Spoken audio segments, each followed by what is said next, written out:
Hello, and welcome to Movies We Dig, the podcast about film, antiquity, and everything in between. I'm Elijah Fleming. I'm Christy Vogler. And I'm Colin McCormick. And today we're discussing Centurion, a 2010 historical action film written and directed by Neil Marshall, starring Michael Fassbender, Olga Kurylenko, and Dominic West, who really isn't in the movie that much, actually, Dominic West. I wonder how expensive Dominic West was at this time. I think we were all very, maybe just felt exhausted sort of going in to talk about this because, wow, I haven't gotten to hate on something in quite a long time, and I have a lot of feelings, you guys. We've had this one on the docket for like a year at least, and it just keeps getting put off / forgotten about. Now we finally came around to it because we basically were filling up the schedule, and we're like, let's just plug Centurion in. Well, I mean, it was also forgotten by, I think, the world at large. Yeah, this movie, like, categorically does not exist. No. Nobody remembers it. Much like The Last Legion, it just, like, doesn't exist. And for very good reason.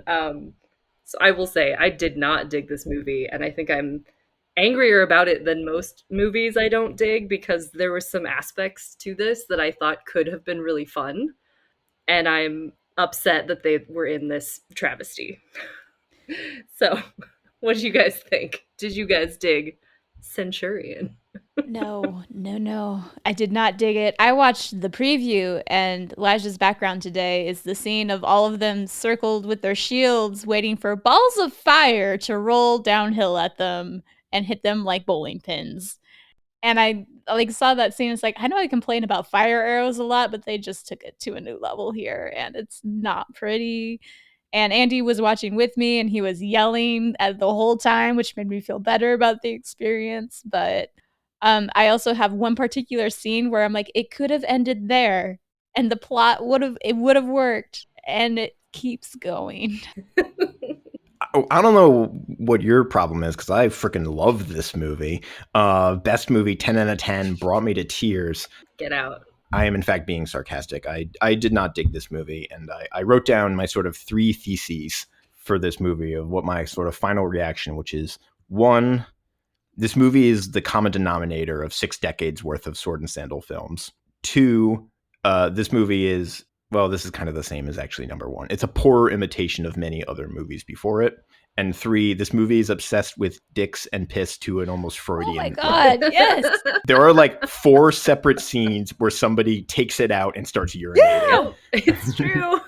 It's like literally the first shot of the movie is a guy peeing off the wall, and then he gets stabbed in the crotch by a Pict.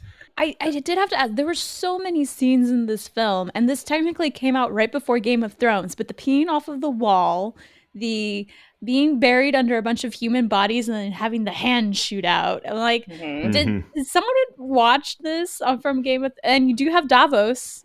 Yep. I wrote down that Liam Cunningham he's been doing Davos for like a decade. Yeah. And then this was just like a warm up to the Davos until finally like the perfect role for him comes around.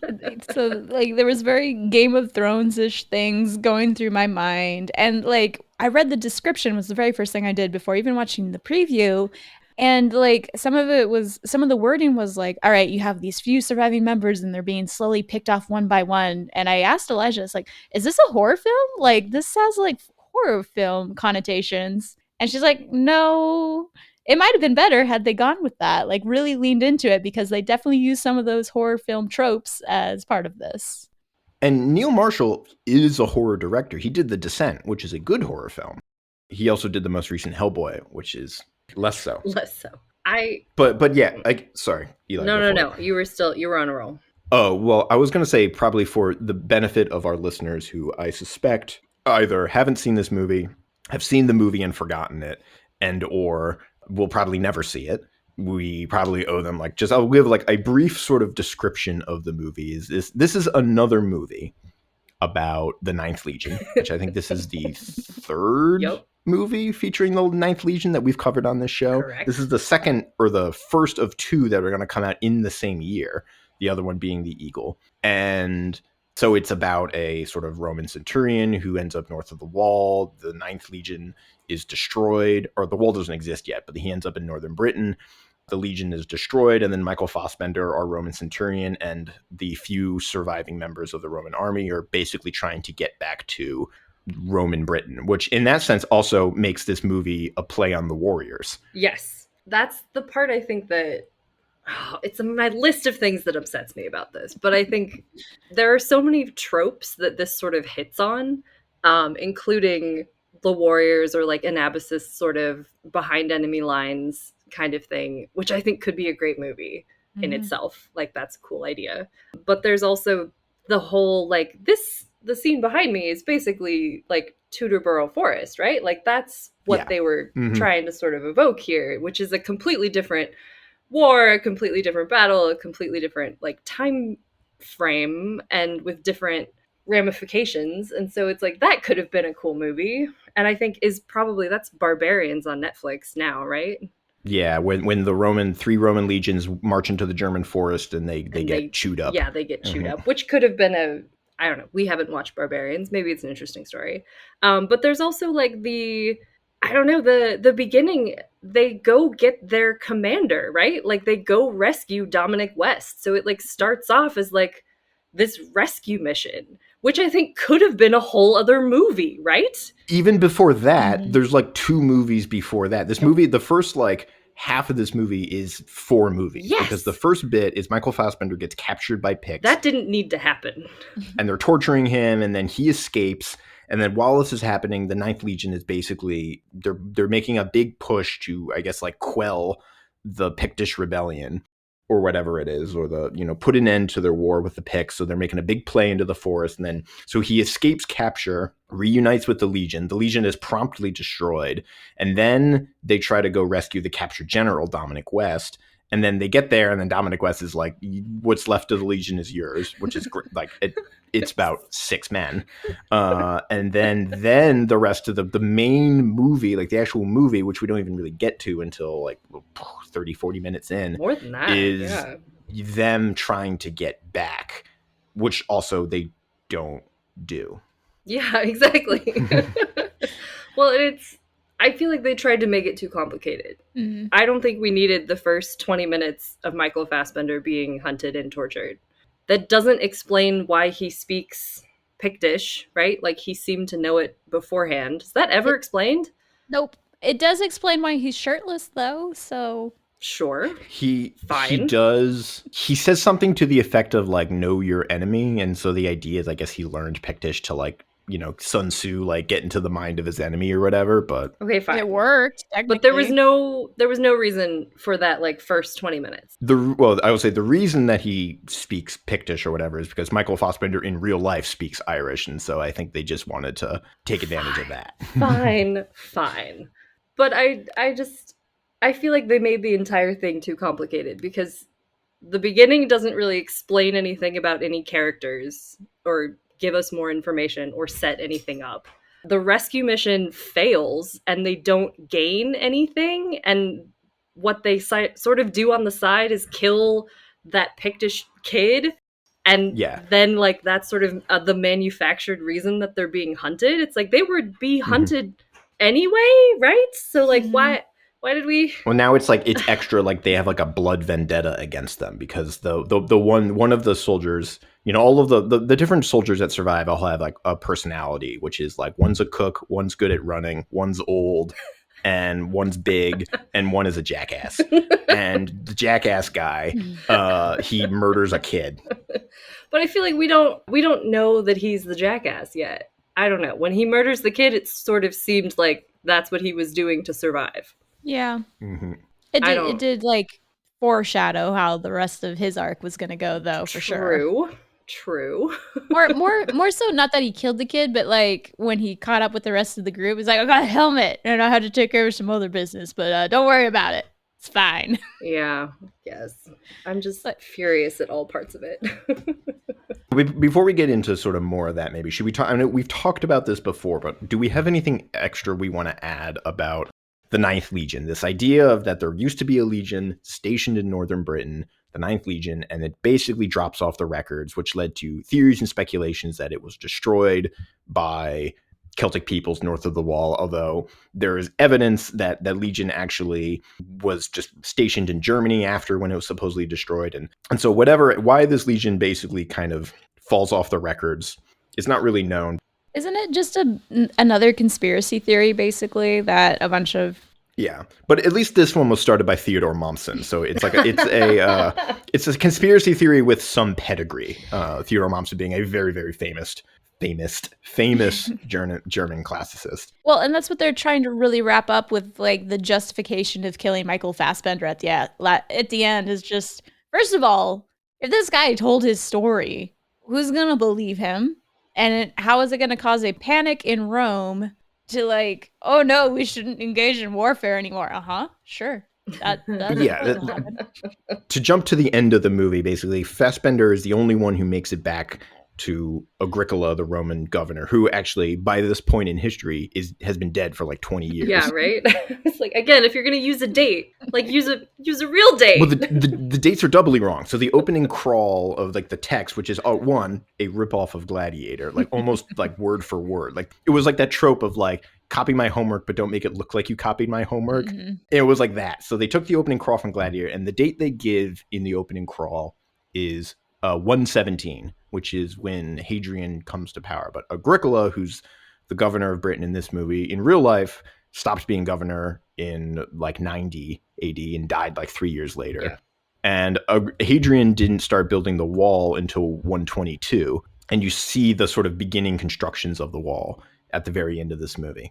I mean, that, or maybe they took them 5 years to get home. I don't know. I will say, there's so many feelings, but I kind of liked that we get to the end and Fassbender is looking at the walls like, that's Hadrian's plan. And I'm like, that's kind of my feeling of this whole movie at this point. It's like, that was what we came to. Okay, right. I'm done. Right. Yeah.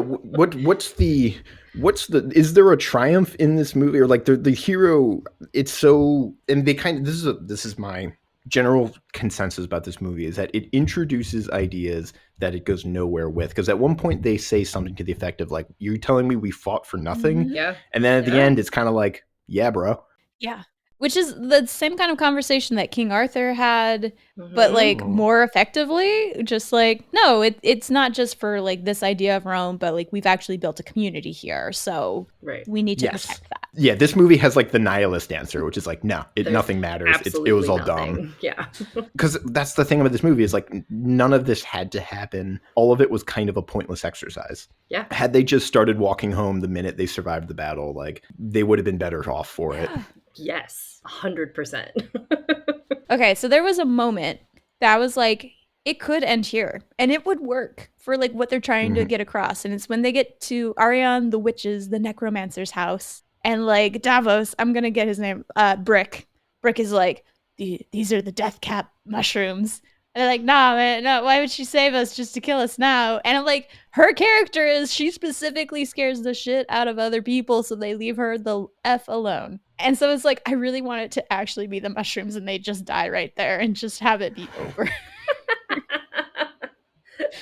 That's not where I thought you were going to try to end the movie, Christy. That's where I wanted it to end. Is like, they got it wrong. It was the death cap mushrooms. It is over. I don't get a stupid romantic kiss at the end, which is complete bullshit. It was so stupid. It was so stupid. I thought you were going to say that the movie could have ended right when they get to the wall and they're like, all right, we're home. And then, but we have like another 15 minutes of one... what's his name? David Morrissey's character gets shot by his own side because he thinks he's a Pict or something. And that Fax, the J.J. Field character, basically like, I don't know, plays his villain card at the end. It's like, oh yeah, by the way, I'm also the secondary villain in this movie. And so that gets taken care of. And so Fassbender's the only one who makes it back alive. And then Agricola's like, yeah, we should kill him so the story never gets out. Or Agricola and I guess his daughter Drusilla, this actress that comes in the last like 15 minutes, not even, like the last 5 minutes. And what? So then there's like a final. So then he escapes from that situation. And then he goes back to his girlfriend in the woods, played by Imogen Poots. And he's literally dying, and the reaction is, now I will kiss you. You've come back to me. I had a thought about this. My headcanon is that they actually did hook up while he was staying there the first time. We just don't see it, but they They totally hooked up, and now he's coming back. That's sort of my theory. That's my theory. That's not how Hollywood works. You have like the only reason he goes back, the only reason like they try to kill him is like he has to get the girl. That is how these movies work. He has to get the girl, so we know he's the viral man hero figure. Mm-hmm. I will enter into consideration for the jury, though. I think it's not supported by overtly in the text, but I think a very, very good reading of in The Empire Strikes Back, a reading that I really, really like, and I sort of take as my own reading, is that Han and Leia have actually already hooked up before the beginning of Empire Strikes Back, which explains why they're so weird to each other. Oh, yeah. Through the whole movie. Oh, yeah. Which, I mean, again, is not supported sort of with anything explicitly, but I think like if you go in with that information, it like adds a layer of meaning onto the way those two characters. Yeah. Yes. Yeah. Which is the only way. I mean, again, I'm like doing this movie's work for it, but like if Michael Fassbender and Imogen Poots had already hooked up before he comes back, like, all right, that makes a little bit more sense. Sure. But this is a movie that did not need a weird romance. Well, and subplot. She is introduced in the last like 30 minutes. Mm-hmm. Yeah. I don't know. It feels again like one of those like, oh, we need a love interest character. So like to hit like women age 18 to 35 demographic or something. Well, I don't think it's for women though. I'm pretty sure it's still I don't for men. think it is either. Because I feel like I don't know. The like, what is her name? It's Etienne? Yeah. Attain? Yeah, Attain. Attain. I feel like I kept forgetting how they say it every time. Like she was like could have been, I feel like, a really interesting and awesome villain who's like rightfully wronged and has all of these reasons to hate these men and like is going after them, but she doesn't do anything. She can't even talk. Well, like her story has to be explained by a dude to the other dude. Yeah. Yep. And I just it was so furious. My note for Attain was shitty Magua, where she is 100% a Magua figure. Yes. Like in Last of the Mohicans, where she's infiltrated the British/Roman state apparatus. They think she's an allied native scout or something, but she's actually a traitor, and she's leading them into a trap. It's a trap. They literally said it. I know. Well, I'm gonna get to I should have made a running list of lines this movie rips off from other movies, but Magua at least gets to like, he gets a whole bit where he explains to the French general like why I hate the gray hair. Yeah. Yeah. And we get to learn it, but also part of the Magua journey is like at the end of Last of the Mohicans, the Huron chief explains to Magua why your hatred is bad and you're poisoning everyone around you. It attains like a one-dimensional Magua. Exactly. Yeah. I think she could have been really interesting because like she obviously has this motivation and we sort of understand where she's coming from, but she doesn't get that other dimension. She also doesn't actually like catch them really. Mm-hmm. Like she doesn't actively, I feel like they themselves over so much more than she actually kills them. So it's like she doesn't really get her righteous revenge or anything. So it's just it's so unfulfilling. This leads me to a question basically that I think, because I thought I had was like really Attain kind of should have been the hero of this movie. Absolutely. And which leads me to the main question, which is like, what does this movie want us to think about Rome? Because the Romans like really they are not very endearing, and nobody is endearing in this movie, but the Romans especially so. I think that's actually like what could have been an interesting take on a Ninth Legion story, because so much of the Ninth Legion mythos is framing them as heroes and like, or the underdogs who succeed, or they're the main characters, right? Like that's what they sort of they take up that sort of space, and this movie doesn't paint them in a very good light, but it also doesn't, I don't know, they all die. They're like, nobody's the hero, right? Like I don't like Michael Fassbender. Like I'm not rooting for anybody except maybe Riz Ahmed and his cleaver. Yeah. Like seriously. I wanted the chef to make it because like oh my god. So like yeah, they have all these like Band of Brothers moments where they have all this humanity that comes out, among the Romans, but there's sort of none of that humanity coming out in the native Britons or the Picts or anybody. And that's sort of what you were supposed to feel from Etain, right? Is like she was like her country was invaded, she was violated, she has all of this righteous anger, but we see no humanity from her. Yeah. I mean, the villains, so to speak, in this movie, which is also, I gotta just comment, Gorlakhan, what the hell kind of a name is that? Gorlakhan is the name where we're playing Dungeons and Dragons and I'm the dungeon master and someone goes, what's the name of the goblin barkeep? I'm like, Gorlakhan? Yeah, let's go with that. That's a vaguely fantasy name. Because I tried to find like if Gorlakhan was actually like a historically attested name, and I did not find anything, but someone correct me if I'm wrong. They give like a very brief backstory of like setting him up as the big bad of like he was just a farmer and then the Romans did something to him. Now he's a soldier and you're like, yeah, okay. He also disappears from the movie at the halfway mark. And again, well, like he is, I would say, well within his rights, where the Romans invaded his country and then he defeated their army and then they murdered his son. And he sent people to go catch the murderers. Yeah. And it never really resolves for Gorlakhan. I was just thinking, it's like they're both these powerful men on opposing sides that are like, you know, high players, and yet they keep sending women to go to like, what is happening? Incredible. Again, where I think like where I'm going to keep coming back to this because I think Last of the Mohicans is like really like a gold standard for like a historical drama. Yes. In just terms of the way you've like, it's put you in the setting. In The Last Mohicans, like the French and British are not necessarily good or bad. Same with the Mohawks and the Hurons and all the North American tribes. Like no one's really good or bad. There's just like these politics that are all playing out for various reasons. Then our heroes are like in this setting. And we understand sort of why people are behaving the way they are. And like, this is like basically like a dumber version of that. And in so many ways, and even the sort of, I'll call it the Eli was alluding to, the Battle of the Teutoburg Forest ripoff that this movie has is kind of this very similar to that battle in Last of the Mohicans where the British army gets slaughtered as they leave the fort. Mm-hmm. I think what I wanted this movie to focus on was the band of brothers, like the sort of the scragglers after this terrible thing happened. And I do think that everything before the battle could have been cut. And like, fine, say we want to have a Teutoburg-esque battle and say that there are like these people who have survived. I liked that we had a bunch of different types of soldiers. Like there's the Greek soldier, there's the old guy, there's the young guy, there's a black soldier, there's the cook who like is just trying to like, you know, keep his shit together.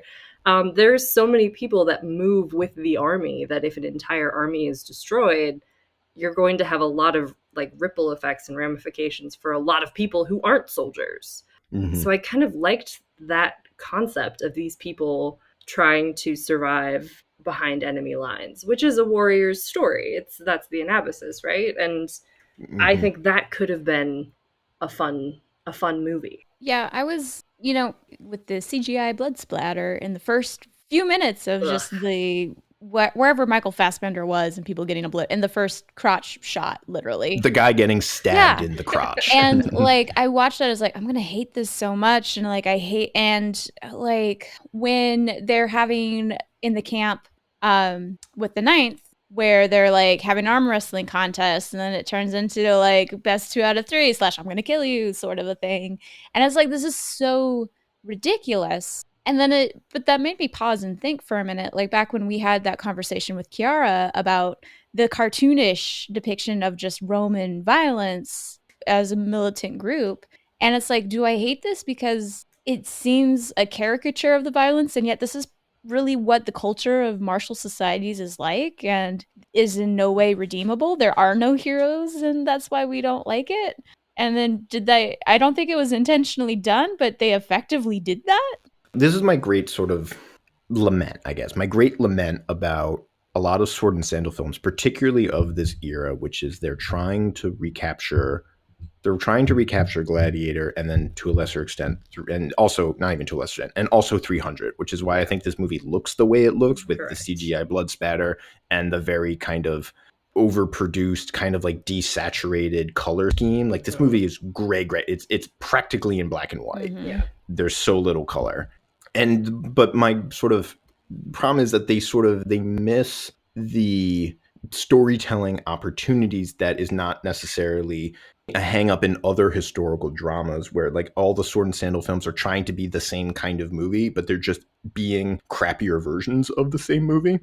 Like this is just kind of like a crappier Gladiator or a crappier 300 and a crappier Lord of the Rings, where other movies kind of don't feel bound by that in the same way that I'm thinking of a movie like Master and Commander or any sort of like Regency period kind of story where like there's all these different kinds of stories we could be telling in a very sort of interesting and dynamic historical setting, such as Northern Britain, where, like Eli was saying, there are military presence. There's people brought from all over the world here. From Riz Ahmed's character is supposed to be, I think, from Pakistan, and the Macros, the Noel Clarke character, is from Numidia, and there's Greeks and Italians and maybe sort of Romano-British and all these people, and they're kind of trying to make life together, and everything. There's politics and war, and that's like a great sort of recipe, and you could tell lots of different kinds of stories, but we just keep coming back to a bunch of guys standing in a line going, hold the line, while they wait for big rolling balls of fire to come at them.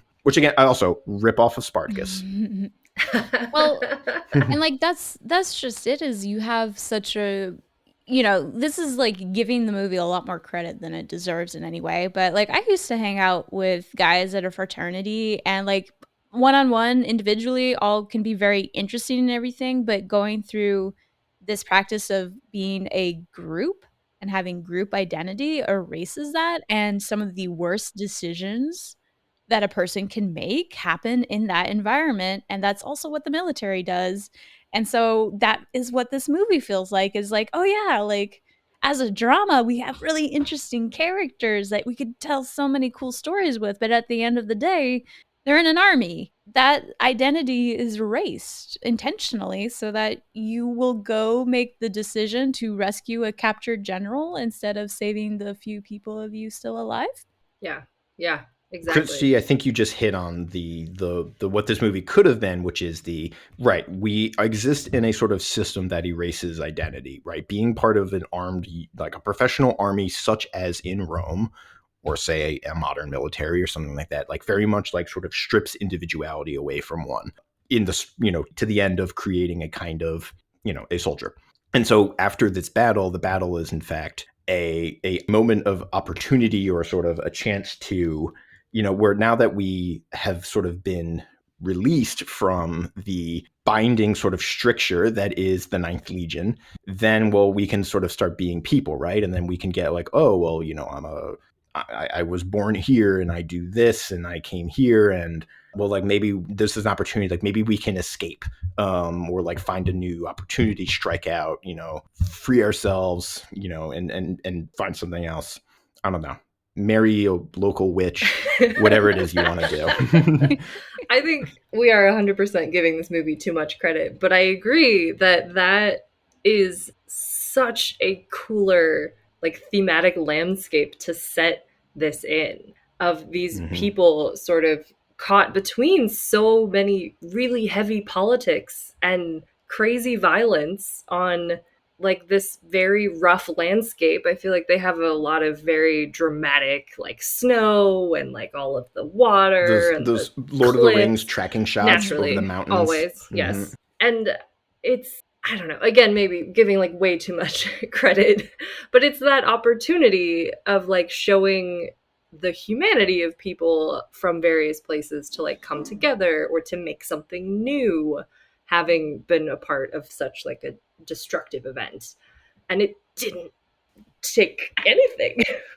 Even where like a movie like Gladiator, which is like, this movie is 100% emulating, and you can see interviews with Neil Marshall, and he says Gladiator reinvigorated the sword and sandal genre, and we're doing this, but we're trying to do our own thing. But like, they're not. There's like the movie introduces a lot of interesting things, but it only just pays lip service to them. But in a way where Gladiator actually did better by that, were a character like Proximo, and part of it's because you got a guy like Oliver Reed playing Proximo, or Jaimin Ansu, where you get these kinds of, and it's done very economically, but at least in Gladiator, you sort of get the sense of a depth to this character and what they're, Proximo's relationship to Gladiator dumb, and like this system that he was a part of and then has since bought into, and he probably has complicated feelings about Rome and gladiators, or maybe he just wants to buy giraffes and have giraffes mate. But this movie, like all that is just like lip service. Like just like you have like a very sort of perfunctory scene where all the guys sit around the campfire, sort of like "Oh brother, where art thou?" Not "Oh brother, where art thou?" Sorry, Saving Private Ryan style. And being like, "This is my backstory," which is also a clue. So it's like, "Here's my backstory. I'm gonna die in the next scene." Right. So now you care, because the other thing we don't meet any of these characters until after the battle. Yeah, for most of them. Yeah. Which I think would have been really helpful to like see, like sort of follow a few different people and their different areas and the different things that happen to them in their normal life, and then like disruption and then post-disruption, like a normal narrative, like an actual story. Well, we don't ever see Riz Ahmed actually being a cook. We see him tomahawking we see him tomahawk a cleaver into a guy's head, and he's like, "I used to be a cook." And then mushrooms. He's like, and the whole deer scene. I had a question. Okay, so I actually do want to talk about this deer scene. So there's a point where they're on the run and they're looking for food, and they kill a deer. And the Riz Ahmed's character basically takes out the stomach and he says, "Here, eat the digested grass in the deer's stomach." To which I was thinking, like, if you have a freshly killed deer, why not eat the deer? Why do you got to eat the deer's? I mean, is that a thing? Because they're drinking the blood too, like for liquid, and which I get. Warm. Yeah, that's a thing. To be fair, in the later scene, it's like, a second, why didn't you bury it or put it in a tree or something that wasn't going to be obvious to your tracker? But it looked like the hind leg had been ripped out, so it's like, okay, at least they took something to prepare. Yeah, go ahead, Elijah. Oh no, you go for it. I was just gonna say, along with that, Andy pointed this out to me, because at one point when they're on the mountain and then they're wrapped in blankets, and then you're like, wait, where'd the blankets come from? But then you see them walking with the deer, and they have their rolled up blankets like yoga mats over their shoulder. And then at some point, they're all in furs. Yes. And there's a missing scene where they raid a laundry line. There has to be, because there's so many wardrobe changes. There's like, there has to be like another 2 hours to this movie or something where things are happening. We don't see it. No, my assumption about the whole deer thing was that they were trying to just eat and go kind of a thing, and that like eating raw meat is not super good for humans. We don't usually do that, although it's possible. But like they could have hacked some parts of it off, and like probably should have, to take it with you. I think that's what they did. It looks Which like I think they did. Yeah, the hind leg was gone when you got that shot of Etain finding it. Yeah, but like really? But I guess also if you're gonna try to cook it, like that would mean a fire, which mean like you could be spotted. No. Oh, yeah. I don't know. I was trying to think for them. Yeah. Wind back another just to the first premise was like, actually, can you eat the digested grass in a deer's stomach?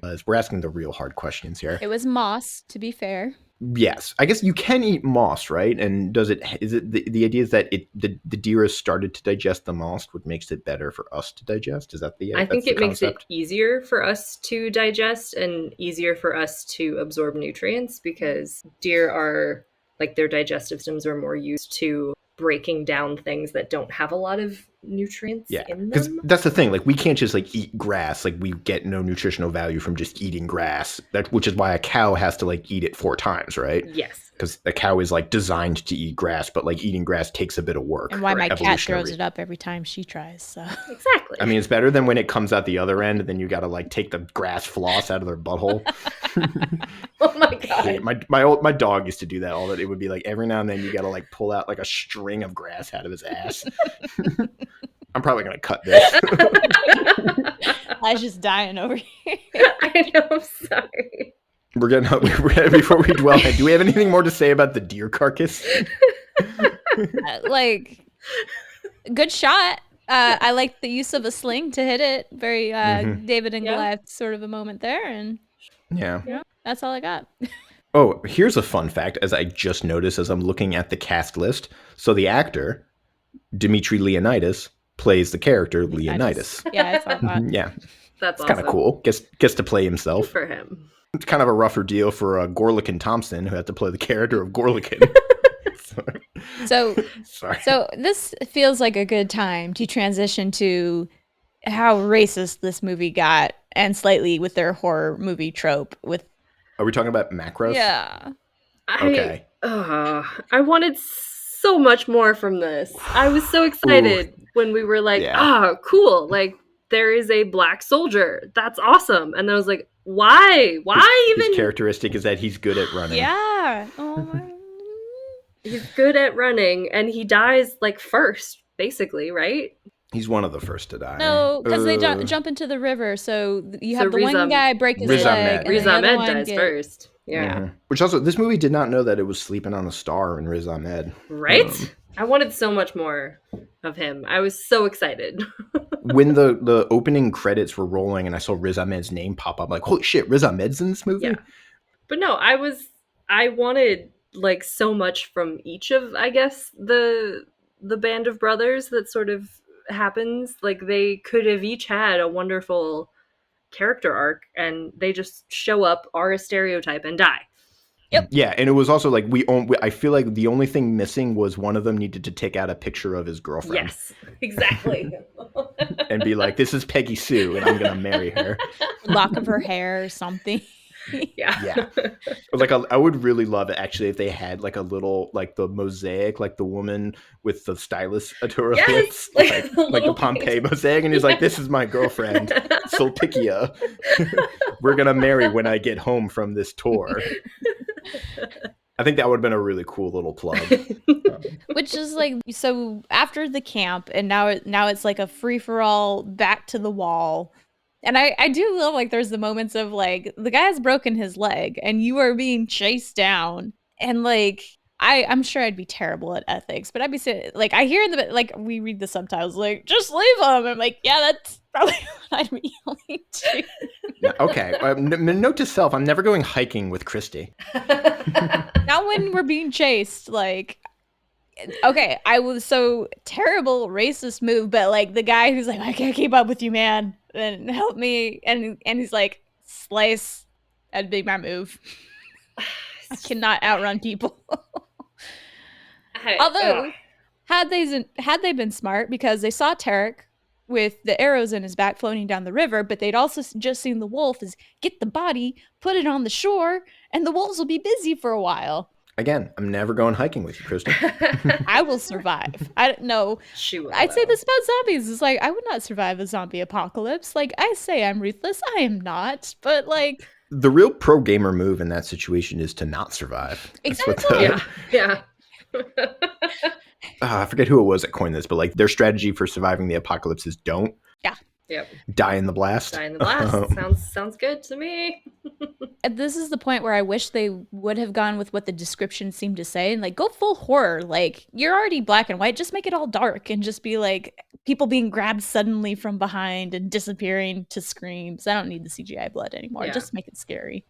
But yeah. We could have gone full like the terror. That's what and like I was there would gonna actually say. Exactly. There should be a monster. There should be a monster. I think like that Attain is a werewolf. that would be so fucking cool. There was also a sort of intertextual moment because Neil Marshall's other movie is Dog Soldiers, which is a story about a bunch of British soldiers that get attacked by werewolves. Starring in Scotland. What's his name, who plays Lucius Marinus in Rome? Kevin McKidd. Kevin McKidd. There we go. Speaking of stars, we haven't really talked yet about Fassbender himself. I didn't care at all. He has pretty eyes. He's a very beautiful man. Yeah. He's a very beautiful man. It's one of those names that I've heard so much about, and I'm like, I associate with action. I guess this is what it like. This was just all the worst aspects of action of like, this was made by white men for white men. That's all I can really say about it. Because even when you have attractive people in it, I do not want them kissing at the end. I am offended. It sucks. I feel like Michael Fassbender's career has done like a huge roller coaster. right? Like he's in some seriously terrible films, but he's also in Like what, Snowman? like The Snowman, like what, like Assassin's Creed, the movie that they Yep. made. That was terrible. Mhm. Before we were started recording, we were talking about the Uncharted, and I have a whole, maybe I will do it in this one. Maybe we'll talk about it later, but I have a whole thing about video game movie adaptations and why they historically never seem to work. Until Henry Cavill showed up for The Witcher. And you're like, yes. Actually, that is pretty good, actually. Yeah. The one exception really is Castlevania, which Yes. I think avoids, it is a problem of misunderstanding genre. Yes. But Yes. that is a conversation for another time. But this is a kind of an interesting point in Fassbender's career. So if we rewind to 2007, his breakout role in mainstream movies is 300, where he's got, I forget the character's name, but he's the Spartan soldier who kind of pops. Yep. And I think a lot of people saw 300 and were like, this guy has star power. And so he was in a few other movies, like he was in Shame. He like did some indie films, but then he was in this movie, and concurrently the movie that really puts him on the map. It's funny because this movie, I feel like, does nothing, and if anything, maybe even potentially could have hurt his career. But immediately before this, he filmed a movie called Inglourious Bastards, which premiered right after. So this was filmed in 2009, came out in 2000. It was filmed in February 2009 in Northern England, and then premiered April the following year. And Inglourious Bastards was filmed basically like October 2008. So like 5 or 6 months before this, he filmed this movie. He filmed Inglourious Bastards. That comes out in 2009. That comes out basically just before this. But Inglourious Bastards, I think, that was his role that really was like. Definitely. And then after that, he's Magneto in the X-Men films. And that's what I remember him from, like most visually. Or like 12 Years a Slave. Yep, he was in 12 Years a Slave. I had his IMDb pulled up a second ago, but then he's kind of a huge star. Currently, I know that he currently lives in Lisbon, Portugal, and he's married to Alicia Vikander, and they just had a kid. Is he really? Yep. Did they really? Oh my God, I didn't know. They married in a private ceremony in 2017. Oh my God. Hashtag jealous. I was like, who in the world could possibly marry Alicia Vikander? Because she's perfect, but fine. I guess it could be Michael Fassbender. They had a baby born 2001. Beautiful. Name and gender are unknown. Wow. Did you say in 2001 or 2021? Sorry, 2020. I was going to say, because like that kid is now a person born in 2001. Is now drinking age. So. But their name and gender remains unknown. They're just an enigma. They're like the unlocked character screen.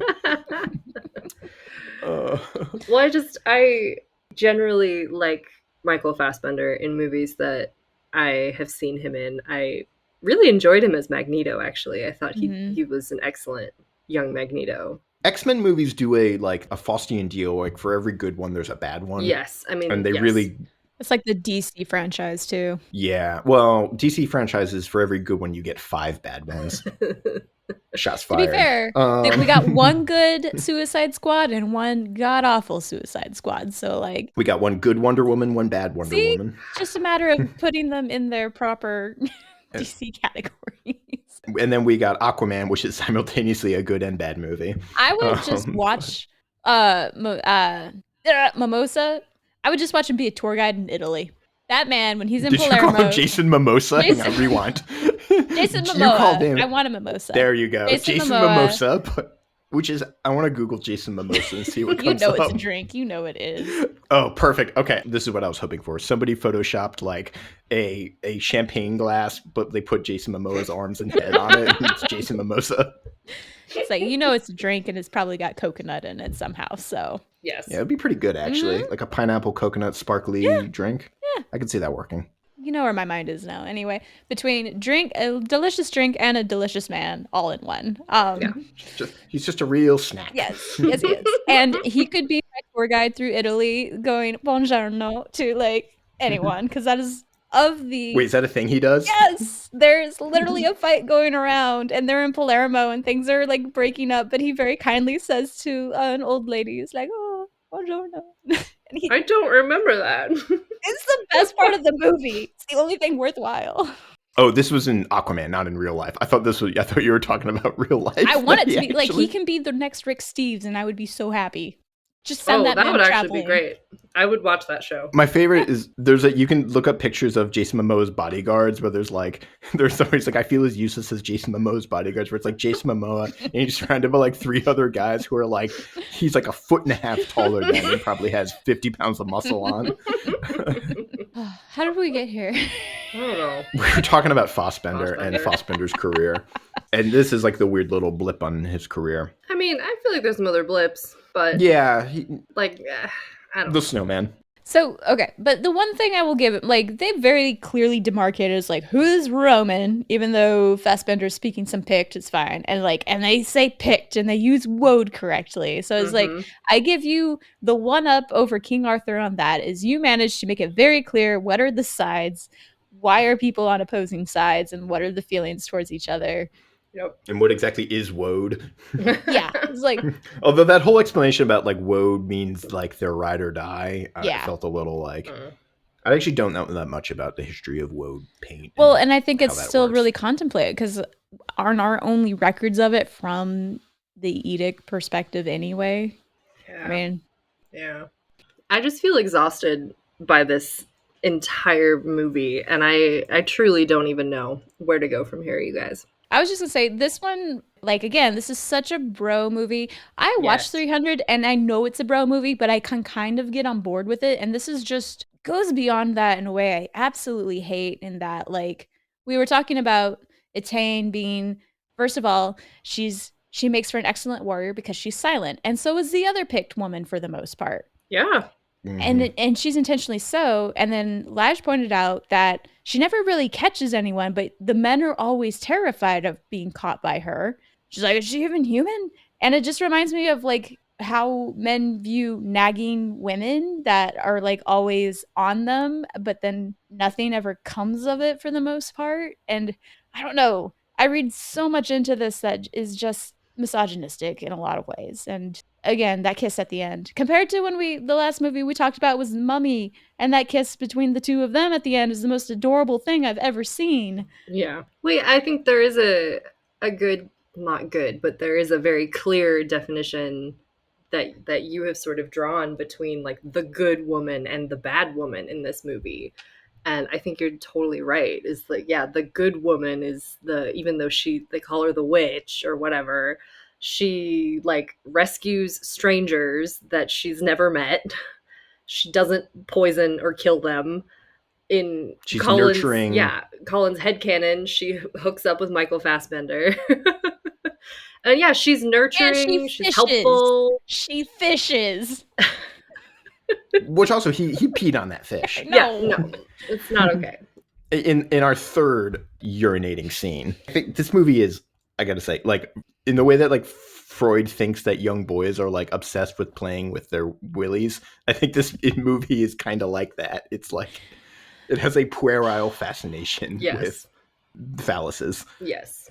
Well, yeah. And, you know, the whole thing that the one good person ends up being called a witch / a necromancer a lot. It's kind of funny because if you take it back to Roman literature, or more importantly, like, what made for a good witch coming mostly from Greek literature are women who are powerful but use that power for the benefit of men. Yep. And then they're bad when they turn on their men, like Medea. And it's specifically like a healing kind of power. Absolutely. / she sleeps with him. Yes. There's also this trope that Ariane kind of has that also drives me nuts, where she's like, look what they did to me, I'm hideous, and she's got, like, a scar, a light scar across her cheek.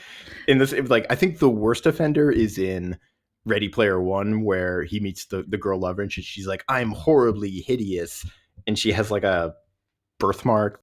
Okay, my other favorite / ridiculous moment is, like, Etain has showed up at the house, and she's checking the house to see if, like, the men are there. And you see Ariane, like, panicking because there's a cloth of blood just sitting out. And, oh my gosh, she has to hurriedly sneak and hide it because I guess Etain's sense of smell is so good because she lost her tongue that she can discern whose blood it belongs to. earlier in the movie posited that like she could they were like hiding in the bushes and she like comes back and finds them like, oh shit, we're downwind of her, she can smell us like across this whole But that's valley. like because you Yeah. stink, not because of blood. And I was But just again, like, that's if I was a woman trying to explain a bloody cloth to another woman, I would just be like, you know, yeah. call it a No, day.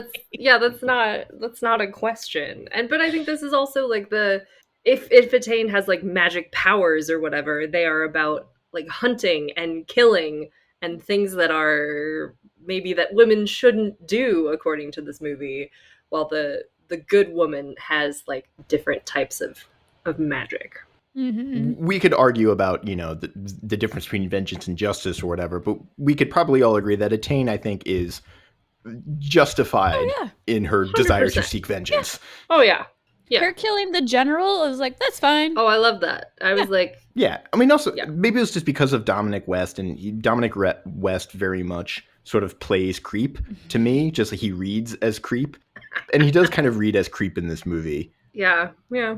And again, because in 300 he's playing a super creep. Yeah. But yeah, like this is the thing that this movie is sort of confused on, where there's all of these like narratives, or not narratives, there's all of these voiceovers from Fassbender, or like these like, you know, waxing poetic on like duty and honor and Romanness or whatever. But the Romans are really the real villains in this movie. But like, and at the end they are the villains because they just, you know, it's the system. It's this weird, I'm having a hard time articulating this thought, but it's this weird, like, I think it's particular in, I mean, it hasn't necessarily gone away, but it's particular really in like the mid to late aughts of like acknowledging that the institution or like the military industrial complex or whatever it is bad, but like we're a part of it. And there's like, I'm getting really confused in how I'm sort of trying to articulate this, but it's like the sort of Romans are bad, but the Picts are also bad, and they're just different kinds of bad. But I, the rugged individual, am gonna chart my own middle path, you know, which leads to Which, Imogen Poole's house.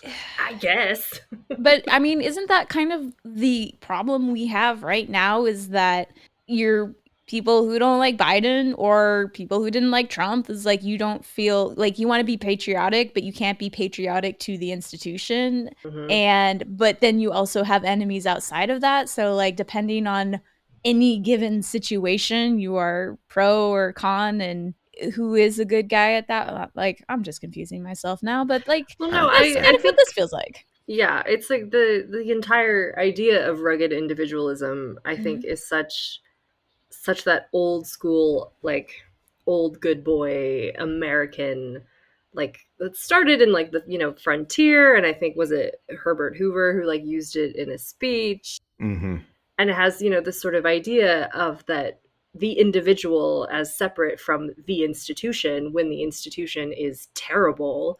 And I think on the one hand that's admirable, and that's sort of breaking away from this huge collective identity as like soldier, right? Mm-hmm. But the rugged individual, I think, should not mean like that we don't care about the humanity of the people that were like what slicing their legs and leaving them for the wolves. Yeah. This is like the contradiction in this kind of character in this kind of movie, where again, in a way, where like a lot of these sword and sandals and similar movies, but it happens a lot in these kinds of sword and sandal movies where, how am I gonna say, like it's simultaneously like the hero has all of these admirable qualities like patriotism and duty, honor, all that thing, but then also just like the thing that he's patriotic or dutiful to or whatever is sort of shitty. And we saw this in King Arthur, where Arthur is kind of a great man, and he, you know, goes on about, you know, duty, honor, patriotism, Christian virtues, all whatever, you know, Pelagianism. And then in that movie, he kind of realizes that like the Rome he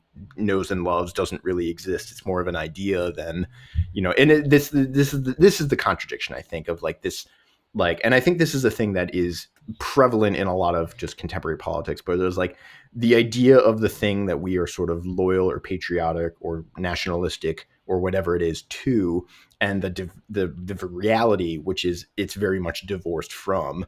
And it's like this weird thing where we can't even really reconcile the two. Yeah. I'm not sure if that made No, sense, it or if I'm did, just because like, it's the like why again King Arthur's ending work, like it works and like we feel okay about it is because at the end it's like he recognized that all of the qualities that are admirable in him are, you know, not for the benefit of Rome, but it can be for the benefit of the community that you build. Yes, And yes. this does not have that. There is no, we get no resolution for the picked community Mm-mm. whatsoever.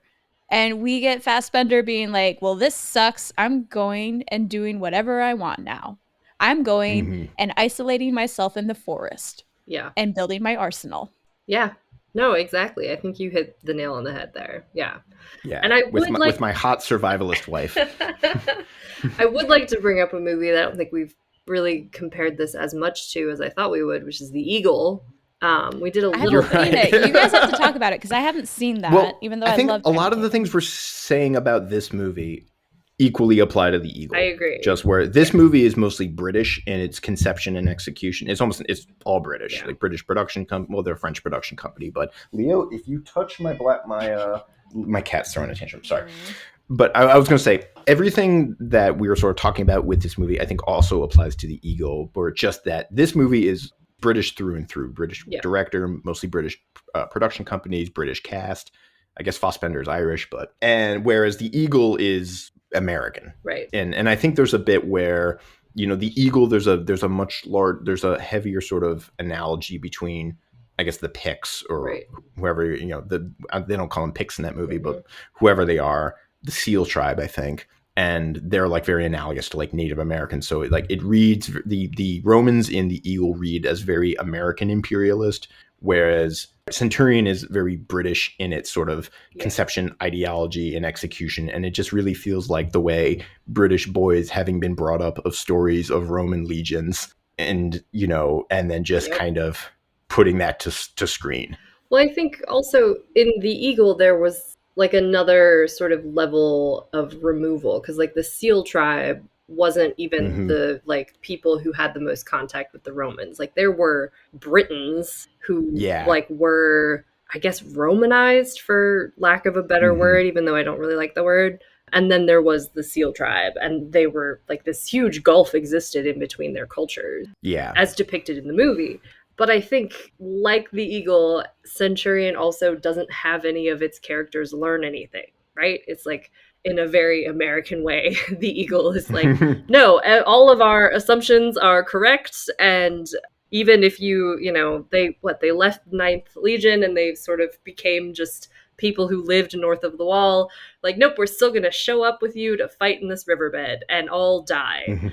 Like, and similar to this is like, nobody learns anything. Nobody has that moment that Arthur has in King Arthur of like, oh, maybe my assumptions are wrong, or like maybe I need to think about something in a different way, or maybe I can use my talents as the hero of this story to still do some good, even though the institution that I am loyal to is horrific. This is like one of my many great frustrations with a lot of Sword and Sandal films is they sort of like surfacely acknowledge the more problematic things about the way we think about ancient Rome in particular, but like never really engages with it in a sort of meaningful way.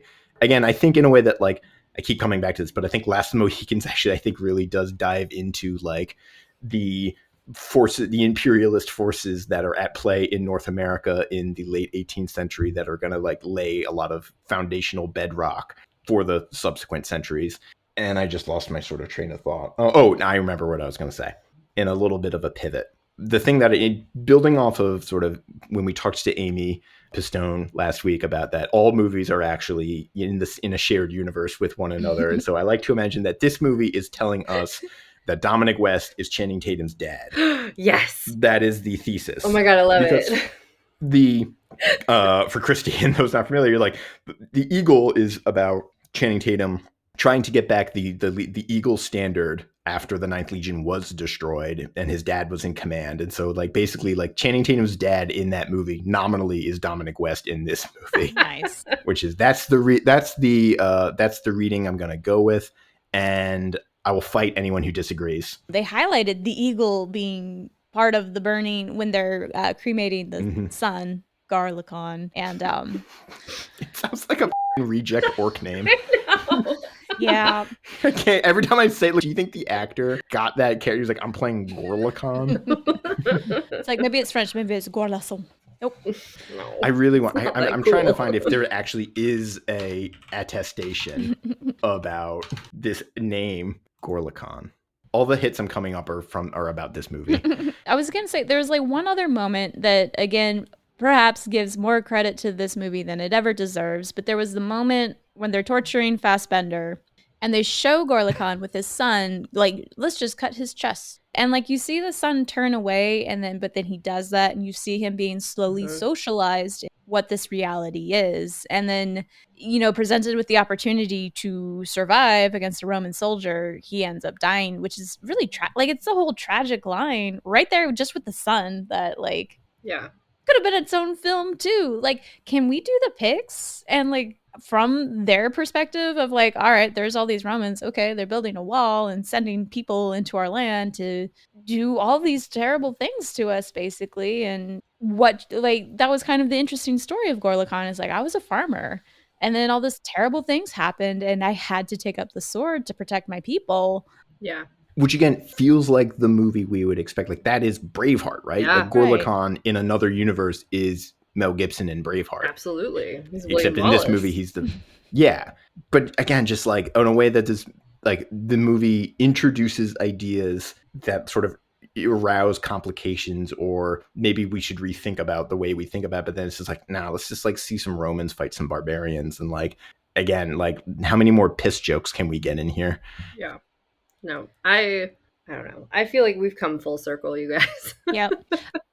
My last thing that I liked, I think the only thing that I liked was that moment when they're at the campfire and Fassbender asks like, you guys all seem to like the general, and he gives that like grand speech. I forget what it was, and then the joke is like, yeah, it's written on the wall of the shitter, and I'm pretty sure he wrote it himself.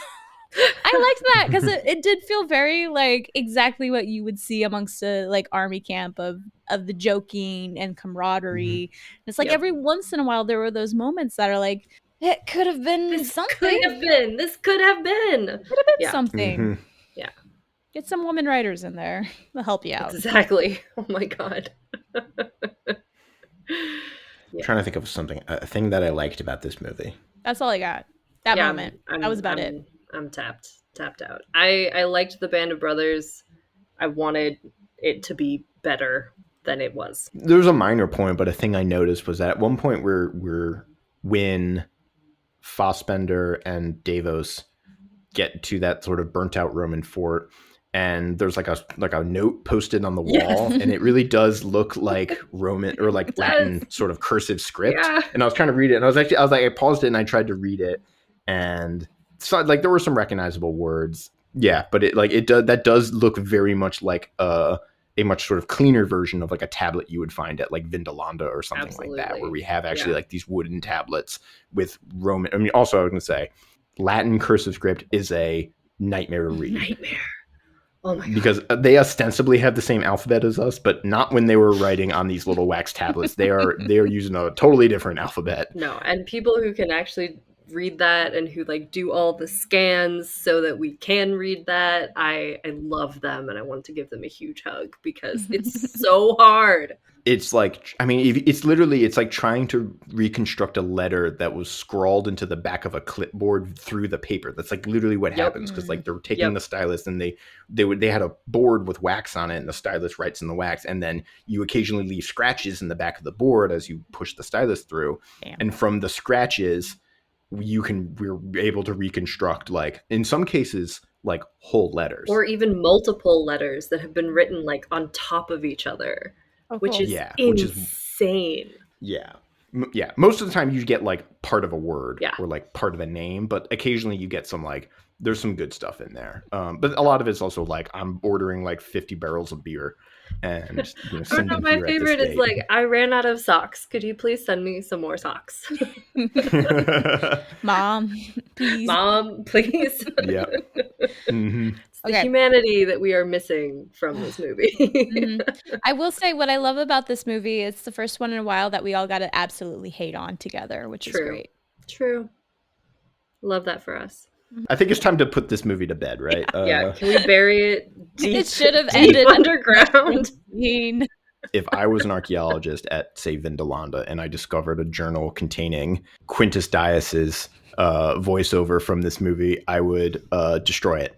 And I would not let the world... I know it would be valuable historical and archaeological evidence, but I had to read, like, life as a soldier is hard and you have to make decisions between honor and duty. I'd be like, and I would, when no one was looking, I would toss that in the garbage. Which is just my roundabout way of saying this movie abuses voiceover to a criminal degree. Yeah, it's not good. All right. So, thank you again for listening. This has been another episode of Movies We Dig. If you like what you're hearing, you can, of course, follow us on @DigMovies on Twitter, find us on movieswedig.com. You can listen to us on Apple Podcasts and Stitcher and Spotify and anywhere you get your podcasts. Of course, please follow, like, review, subscribe, all that good stuff. And we'll be back next week with a very special guest to talk about not a movie, but video games. Who wants to play video games? Yeah, we'll be talking about Assassin's Creed Odyssey, which I'm really looking forward to. And I'm going to go boot up my old save file right now. Yeah. All right.